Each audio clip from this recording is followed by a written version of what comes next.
Kalau Anda mau tahu apa siapa Po Antwi, Anda buka Google, Anda tulis Po, P-O-A, An, Tui, T-U-I. Di sana akan Anda lihat siapa itu Po Antwi, saudara. Jadi nanti Anda pulang, Anda boleh lihat siapa itu Po Antwi, saudara. Tidak, saya tidak masukkan tidak sempat saya masukkan kemari, saudara. Siapa itu Po Antwi, saudara? Po Antwi ialah Laskar Cina Kafir Indonesia yang dibentuk oleh penjajah Belanda. Dulu Belanda waktu menjajah membentuk Laskar Cina, orang-orang kafir yang setia kepada Belanda. Tugasnya mengambil upeti dari petani-petani pribumi. Tugasnya memeras rakyat pribumi, saudara, untuk diambil kekayaan yang disetorkan ke Belanda. Tugasnya, kalau ada pribumi yang menantang, bunuh. Maka itu Anda buka dalam sejarah bagaimana Po Antwi membunuh pribumi Muslim di Jawa Timur, di Pekalongan, bahkan di Jakarta, di wilayah Glodok Kotak sana, saudara.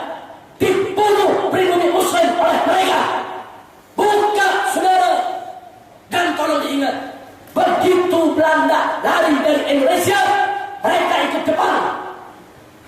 Begitu Jepang hengkang dari Indonesia, mereka ikut PKI. Jadi waktu pemberontakan PKI, mereka ikut PKI. Mereka bunuh ulama, mereka bunuh kiai, mereka bunuh masyarakat pribumi.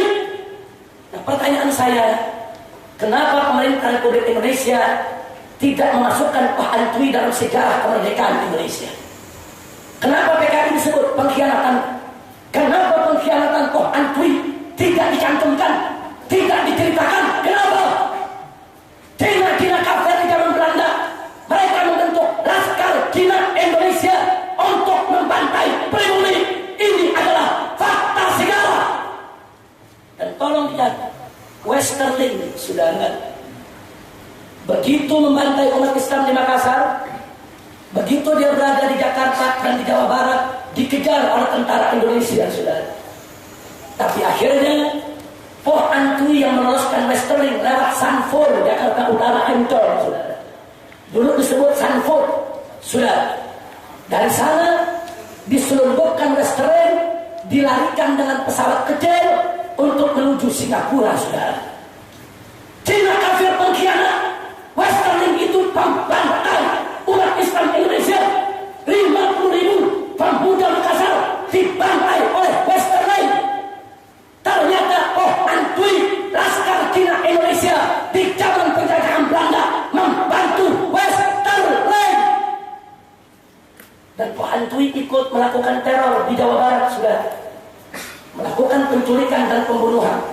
Dan tolong catat, di tahun 1945 begitu Bung Karno dan Bung Hatta mendeklarasikan kemerdekaan Indonesia, Po Antwi di Sumatera Utara berontak, sudah.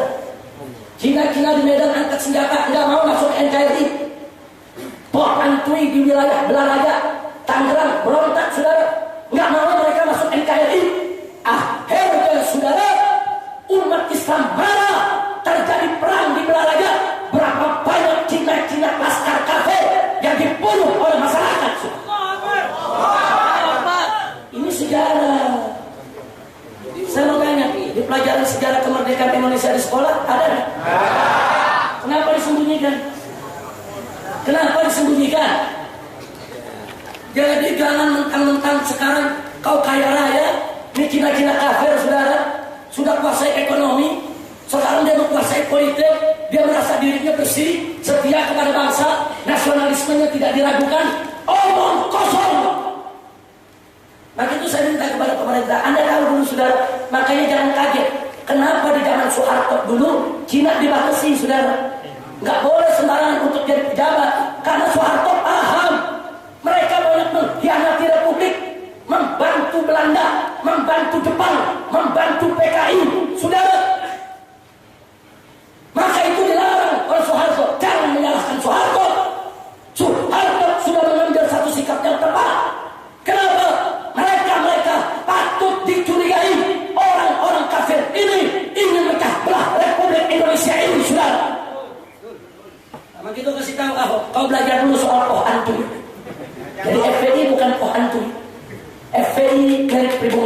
Indonesia. FPI milik umat Islam Indonesia.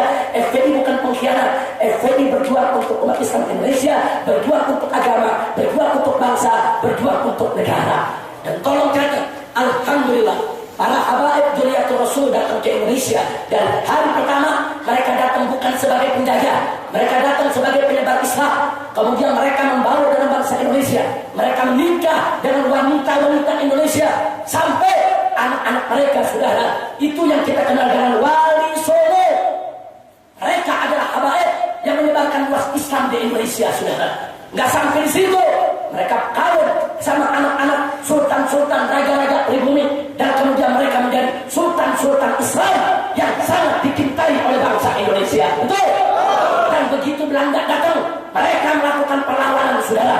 Tidak ada mereka yang membantu Belanda, semuanya melakukan perlawanan. Habaibnya, ulamanya, seperti Diponegoro, Imam Bonjol, Teku Umar, di mana-mana semua angkat senjata melawan penjajah. Ada habaib dari pengkhianat, saudara? Nggak ada. Saya punya ayah almarhum Sayyid Hussein bin Muhammad Syahab, saudara, dulu ditangkap oleh Belanda. Kenapa ditangkap, saudara? Karena ayah saya bekerja di Palang Merah Belanda, menyiapkan perbekalan. Tapi di waktu-waktu tertentu, perbekalan dari gudang Belanda tersebut ayah saya keluarkan untuk para gerilyawan, saudara, untuk pasukannya Kiai Haji Nur Ali di Bekasi. Jadi begitu ini terus berlanjut, ya, kerja dalam Belanda. Saya punya ayah bahasa Belandanya cukup baik, cukup bagus. Dia jaga gudang Belanda, tapi perbekalan Belanda kemudian terus diberikan kepada gerilyawan, saudara. Akhirnya ada pengkhianat yang membocorkan itu kepada Belanda. Saya punya ayah ditangkap dari depan pintu rumah sampai ke penjara di Kalimalang, saudara, diseret dengan jeep, diikat dengan tambang, diseret dengan jeep, dibawa itu ke Kalimalang, saudara. Saya nggak usah cerita kakek, saya nggak usah cerita datuk, baru cerita ayah saja, saudara. Ayah kami bukan pengkhianat, berjuang melawan Belanda, saudara, berjuang membela para gerilyawan, saudara. Akhirnya divonis hukuman mati. Begitu hendak dihukum mati, saudara, semua pasukan gerilyawan Kiai Haji Nur Ali, siapa yang tidak kenal? Ulamanya Bekasi, ulamanya Betawi, ulama yang menjadi pejuang, ulama yang menjadi pahlawan nasional, saudara. Beliau kerahkan itu gerilyawan untuk menyerbu itu penjara yang dari dalam juga berontak, saudara. Dan akhirnya berhasil seluruh tahanan melarikan diri di malam itu, saudara. Dan ayah saya begitu lari tertembak bagian pantatnya, luka, menyeburkan diri ke Kalimalang Bekasi, diselamatkan oleh para gerilyawan Kiai Haji Nur Ali, dan akhirnya cacat seumur hidup. Jalannya pincang karena tembakan di bagian pantatnya, saudara. Jadi artinya saya cuma mau kasih tahu, saudara, kami beda dengan Ko Antui. Kami bukan Ko Antui. Habaib itu di Indonesia pejuang, habaib itu di Indonesia penyebar Islam, saudara. Jadi jangan coba-coba, saudara, orang-orang macam Ahok atau yang mendukung Ahok terus ingin membesar-besarkan jasanya Cina kafir di Indonesia. Mereka pengkhianat, mereka yang membantai pribumi, mereka yang merusak Islam. Sekarang mereka membicara kebangsaan, mereka membicara nasionalisme. Kami habaib bukan hanya bicara dari dulu sampai saat ini. Kami sudah buktikan, kami cinta agama, kami cinta negara, kami cinta bangsa, dan kami tidak akan bergeser dari itu semua.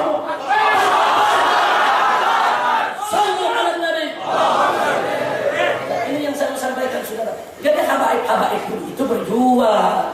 Mereka banyak dibunuh, mereka banyak dihabisi oleh Belanda, saudara. Mereka nggak khianat kepada Republik ini, saudara. Sama gitu saya minta semua jamaah di sini dan mereka yang mendengarkan siaran radio Silaturahim, silakan buka komputer Anda, buka Google Anda, tulis Po Antui. Di sana akan Anda lihat, saudara, siapa itu Po Antui, kemudian siapa itu, yaitu tokoh-tokohnya. Ada seorang tokoh Po Antui dibuat buku, dianggap pahlawan, saudara. Itu Jacket Chan itu, saudara, dianggap pahlawan, padahal dia orang Pak Antui. Dia yang meloloskan Westerling, dia yang melakukan pembantaian, saudara, terhadap umat Islam. Korbannya Pak Antui hari ini, saudara, yang lanjut usia masih ada. Dulu di Gelodok Kota itu Jalan Gajah Mada, Hayam Buruk, itu markasnya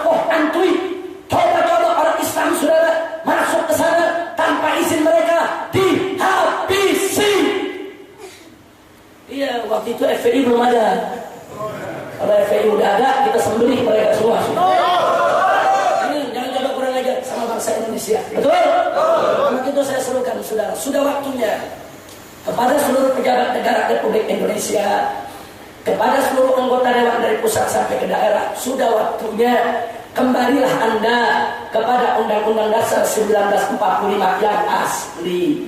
Di dalam Undang-Undang Dasar 1945 yang asli ditulis Presiden Indonesia harus pribumi. Bahkan dalam Piagam Jakarta ditambahkan harus pribumi dan harus beragama Islam. Itu undang-undang sudah bagus. Kenapa kau hapus? Kenapa kau hapus? Diganti Presiden Indonesia adalah warga negara Indonesia. Selesai. Apakah orang kafir dari luar negeri jadi warga negara Indonesia baru sehari terus boleh jadi presiden? Tidak boleh. Periksa dulu nasionalisme kebangsaannya. Periksa dulu cintanya kepada bangsa dan negara ini, saudara. Nah, maka itu kita minta balikin lagi itu aturan. Tulis dalam Undang-Undang Dasar, Presiden Republik Indonesia harus pribumi asli beragama Islam. Saya nomor 1 yang mendukung aturan itu, saudara. Gara-gara dirubah warga negara Indonesia, akhirnya Cina kafir boleh jadi presiden, saudara. Gara-gara diubah, saudara, akhirnya musuh Islam boleh, musuh bangsa ini boleh jadi presiden, saudara. Bahaya tidak? Bahaya tidak? Undang-Undang Dasar 1945, peninggalan para founding father, peninggalan ada pendiri bangsa ini diobok-obok, saudara. Diobok-obok saat reformasi. Dulu dalam UUD 45 tidak ada kata demokrasi, sekarang banyak kata demokrasi. Dulu dalam UUD 45 tidak ada ekonomi liberal, sekarang dalam UUD 45 ada ekonomi liberal, saudara. Diobok-obok. Maka itu saya serukan seluruh bangsa Indonesia, mari kita kembali ke Undang-Undang Dasar 1945 yang asli, yang dijiwai oleh Piagam Jakarta. Insya Allah. Kira-kira jelas tidak? Saya mau tanya, apa Anda ridho orang kafir jadi presiden? Apa Anda ridho orang kafir jadi presiden? Apa Anda setuju kalau presiden Indonesia harus beragama Islam? Setuju tidak? Setuju tidak? Harus pribumi yang Muslim? Setuju tidak? Alhamdulillah. Nah, ini yang saya mau sampaikan. Jadi Ahok jangan sok pahlawan, jangan sok bersih. Jangan. Kau lihat dulu sejarahnya. Jangan-jangan kau punya bapak dulu ikut Poh Antwi juga. Jangan-jangan kau punya kakek ikut Poh Antwi. Periksa dulu, saudara. Lagi-lagi. Dulu zaman Soeharto ikut PKI, periksa ke bawah, saudara. Ada nggak pamannya PKI? Ada ya kakek bapaknya PKI? Karena PKI dianggap khianat kepada negara. Nah, kalau PKI dianggap khianat kepada negara, dimasukkan dalam pelajaran kurikulum pendidikan di sekolah, Poh Antwi itu khianat kepada negara, saudara. Khianat kepada negara, khianat kepada bangsa, saudara. Dia bunuh pribumi, dia bantu Belanda, dia bantu PKI. Kenapa tidak disebutkan dalam sejarah Indonesia? Poh Antwi wajib untuk masuk dalam kurikulum bangsa Indonesia, biar bangsa Indonesia tahu sejauh apa, sebesar apa pengkhianatan yang dilakukan oleh Cina kafir terhadap Republik Indonesia, sudah. Dan ingat, bahkan sampai Cina Muslim mereka aniaya, sudah. Kalau ada Cina masuk Islam, ada Cina ikut Islam, ada Cina anti Belanda, oh dimusuhi sama Poh Antwi, sudah. Jadi Cina yang Muslim, yang baik-baik, yang bagus-bagus, mereka bunuh juga, sudah. Maka itu hati-hati, ini Cina kafir ini berbahaya, sudah. Kira-kira jelas tidak? Nah, itulah yang saya mau sampaikan pada kesempatan hari ini. Kita